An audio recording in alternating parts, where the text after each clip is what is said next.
Bienvenue. Aujourd'hui, on part explorer les années 80, une décennie qui a vraiment changé la musique. On va se baser sur pas mal d'articles, d'analyses, pour essayer de comprendre ce son si particulier. Ouais, l'idée c'est de voir comment les nouvelles technologies qui devenaient plus accessibles, et puis l'arrivée de nouveaux genres, comment tout ça a façonné le son de l'époque. On va un peu chercher l'ADN sonore des années 80, quoi. Et la technologie, c'est clair que c'est central. Les synthétiseurs, bien sûr, ces claviers au son incroyables, et puis les boîtes à rythme, leurs cousines pour les percussions programmées. On pense à la Roland de TR-808, la Lindrum. Des noms mythiques. Exactement. Et il ne faut pas oublier l'image, MTV qui débarque en 81, et en France, la même année, boum, les radios libres. Ça a tout changé pour la diffusion. Tout à fait. Et un super exemple pour commencer, c'est peut-être le rythme de In the Air Tonight, Phil Collins. Ah oui, ce fameux gated reverb. Alors le rythme lui-même, c'est quasi un preset, le disco tout d'une vieille boîte à rythme Roland, la CR78. À peine touché. Ah bon? Je ne savais pas ça. Si. Et le son de batterie si énorme, ce gated reverb, pur hasard. Un micro de Tollback pour communiquer dans le studio, rester ouvert pendant l'enregistrement de la batterie. Incroyable. Une machine, un accident, et hop, un son légendaire. Voilà, ça montre bien comment ces outils, même parfois par hasard, ont commencé à dicter le son des hits. Et c'était que le début de la vague électronique, en fait. Complètement. La synth pop, la new wave, ça devient vraiment les symboles de cette période. Les synthés, les boîtes à rythme, c'est plus juste des petits ajouts, hein. Classique. Exactement.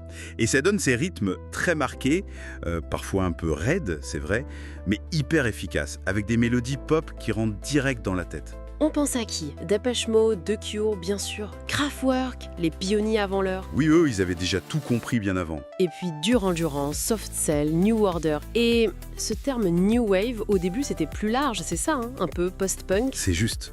Au départ, ça regroupait pas mal de choses qui venaient après le punk.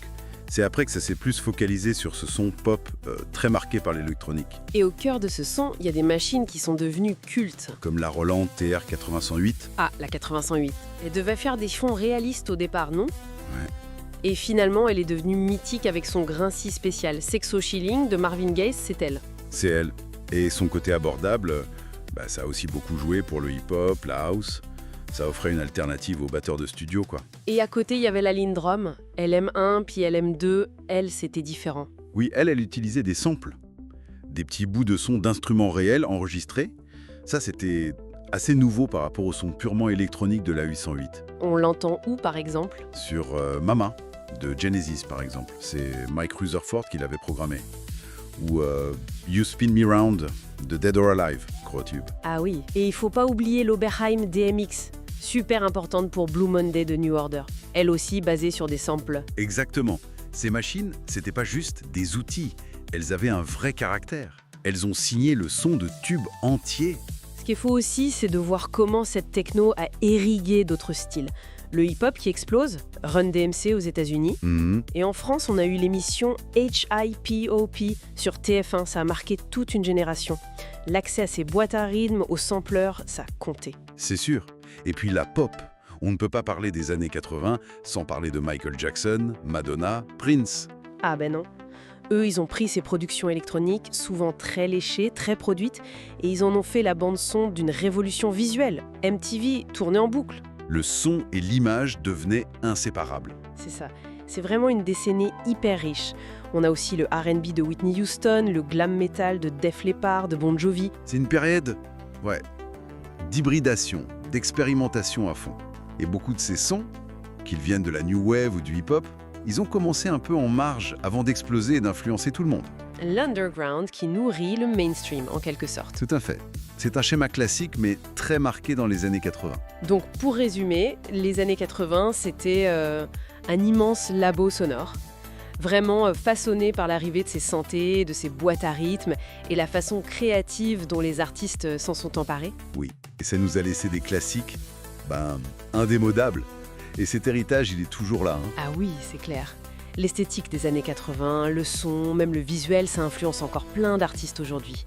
Les sources qu'on a consultées citent The Weeknd, Dua Lipa. Exactement, ce sont de bons exemples. On entend clairement les clins d'œil, la réappropriation de ces codes. L'onde de choc de ces expérimentations, elle dure encore. C'est vrai, et ça amène une dernière petite réflexion peut-être. Si les contraintes techniques de l'époque, ces machines, qui étaient quand même imitées finalement, Oui, comparé à aujourd'hui. si ça a poussé les artistes à être hyper créatifs, à trouver des solutions inédites, Paradoxalement, oui, la contrainte stimule. alors aujourd'hui, avec les possibilités quasi infinies de la technologie musicale, quelle nouvelle forme de créativité pourrait naître? Peut-être justement de nouvelles contraintes qu'on choisirait de s'imposer. C'est une excellente question. Qu'est-ce qui pourrait émerger d'inattendu avec tous ces outils? La question reste ouverte.